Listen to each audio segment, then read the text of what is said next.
Well, hey guys, and welcome back to the channel.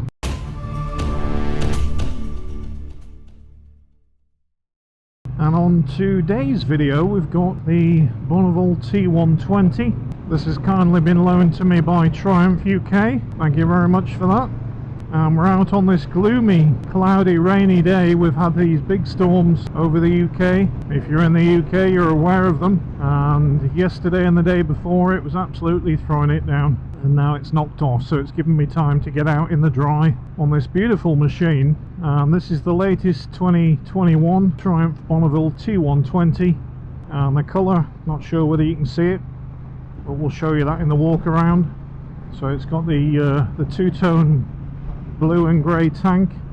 It's got the nice clean twin clocks. So if any of you have watched the back catalogue where I rode the Street Twin and also the Bonneville T100, you will know that I love those bikes, and I wanted to get on to the bigger one, which is the 1200cc T120. So we're on it today and it doesn't disappoint. The seating position is very upright, as you can see. Very comfortable seat unit on this bike. As usual with all Triumphs, the throttle connection is just buttery smooth. You've got these chrome mirrors, which I wasn't a fan of on the T100 and still not a fan of them. As you know, Triumph do some really nice bar end mirrors. Plenty of chrome on this bike. If you like chrome, you've got the chrome mirror stalks, the chrome clock surrounds with the headlights around just there in front of me. And then you've got the chrome handlebars, aluminium levers, and both levers are adjustable, which is brilliant to see actually, because a lot of the bike manufacturers have an adjustable brake lever but not on the clutch side, so that's nice to see again. The switch gear is lovely and tactile, and also you've got cruise control on this one, which is really useful. And with it being a 1200, I've just come up the motorway a couple of exits and it cruises lovely in 6th gear just at motorway speeds, and I had the cruise control on, which basically you press it once, get up to what speed you want to do, and then just press it again and then it sets, and then all you have to do is just literally click the brake and it cuts it off. So really nice, useful cruise control. On the dials you've got the twin LCD displays. On the left obviously it shows your gear indicator and miles per gallon, all of those type of things. I'll talk a little bit when we pull up shortly about the spec of this bike.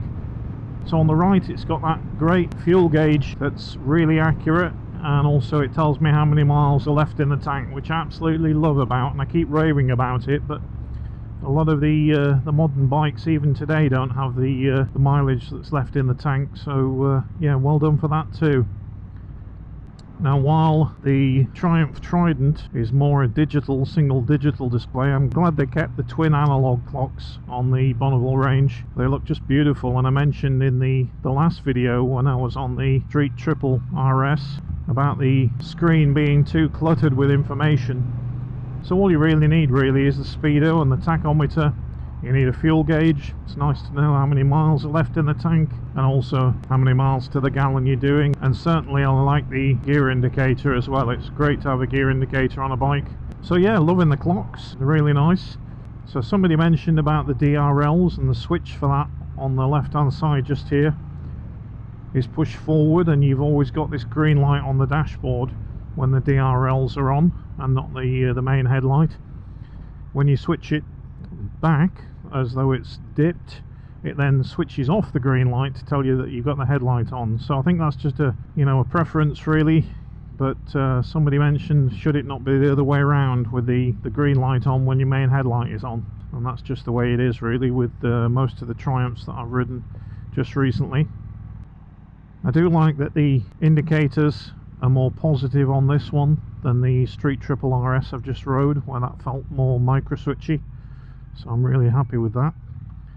And yeah, I'm quite a fan of the Bonneville range, having ridden so many of them recently, and it would make a lovely second bike for the garage. Now, while I'm not a lover of chrome, I'm quite taken with this blue, but they do an all black. Now they either do it in a jet black,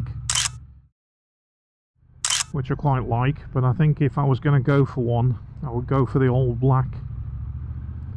and I would go for the accessory seat, which is the quilted stitched brown seat. I think a brown seat looks really nice on an old classic bike.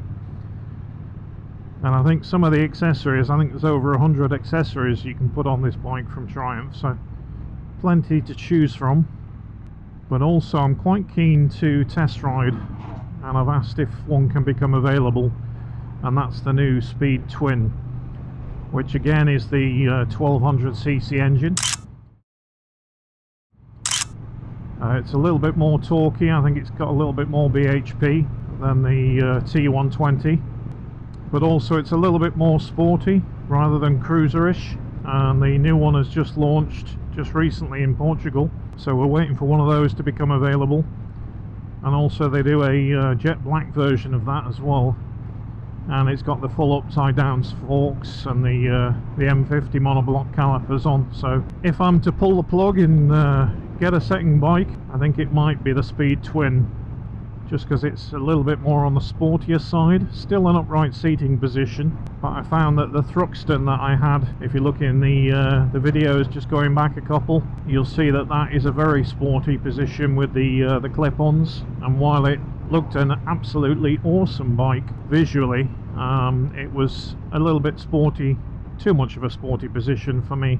So I just want something that's comfortable, just plod about on. So let's see. But yeah, I'm loving the T120 so far. We'll pull up just up here, and we'll give you a look round and walk through some of the specs of this bike. Okay, so there's the Bonneville T120 in all her glory.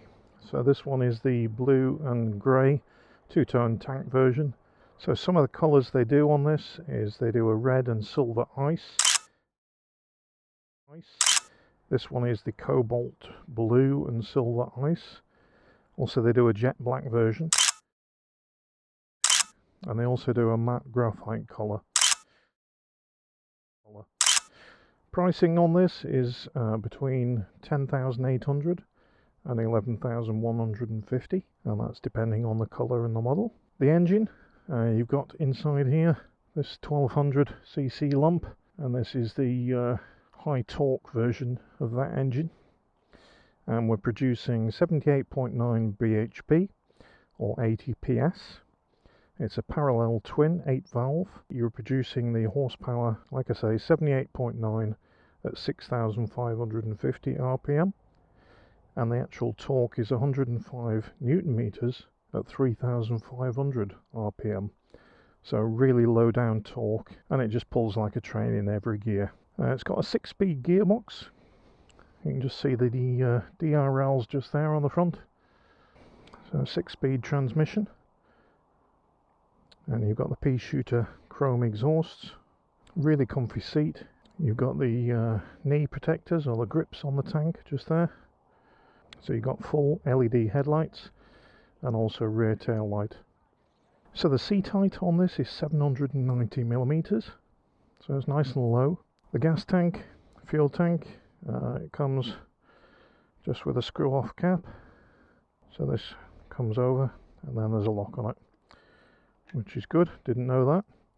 So the fuel tank's 14.5 litres, and you get 60.1 miles to the gallon, which is good. Weight of the bike, 236 kilogram, so it's no lightweight machine, but it feels really planted on the road.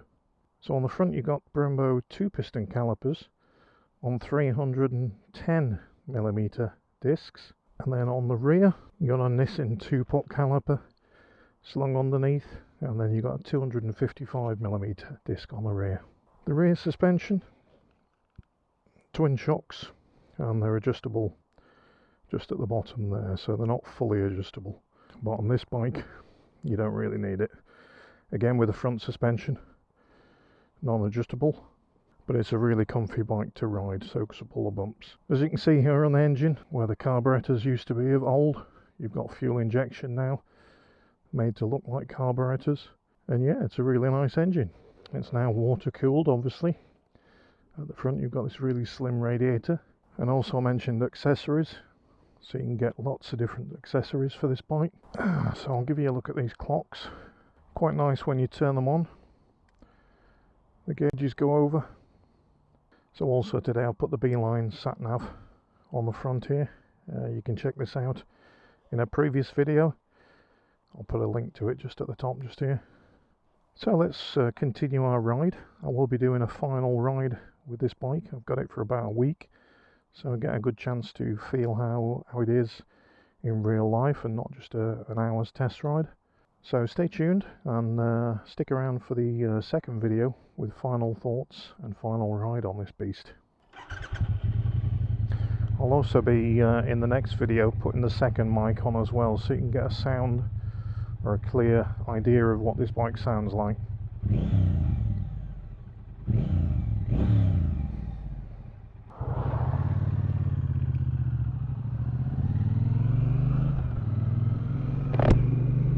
So I don't know how Triumph do it. They managed to make a bike that really handles well.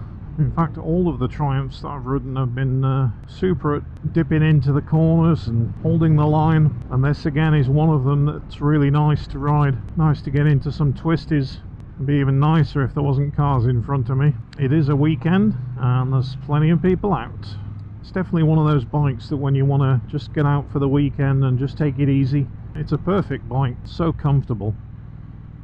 Literally, I've been on the bike about 45 minutes now, and the seating position and just that awesome bench seat that it's got on this thing is lovely and comfortable. And while the suspension isn't really adjustable on the forks at the front and you've only got preload on the rear, really is a super setup. Just soaks up the bumps lovely. And I think with the rear seat being a bench seat, it would be really great for pillions. I had the wife sat on the back the other night, not going along, just stationary, and it was really comfortable two up. All you need to do is just put a bit more preload on the rear springs. Perfect bike to head down to the coast and get a spot of lunch on a weekend. So yeah, I'm quite taken with it really. It's really flickable. Not sure what tyres are on it. I'll let you know though in the next video. They're obviously suited for this bike. Now on the accessories you can get LED indicators, and you can get a skid pan underneath the engine which would protect it if you were going over any large bumps or anything like that. You can get radiator guards, bar end mirrors, different end caps for the end of the bars just there. You can also get black levers from Triumph, fully adjustable.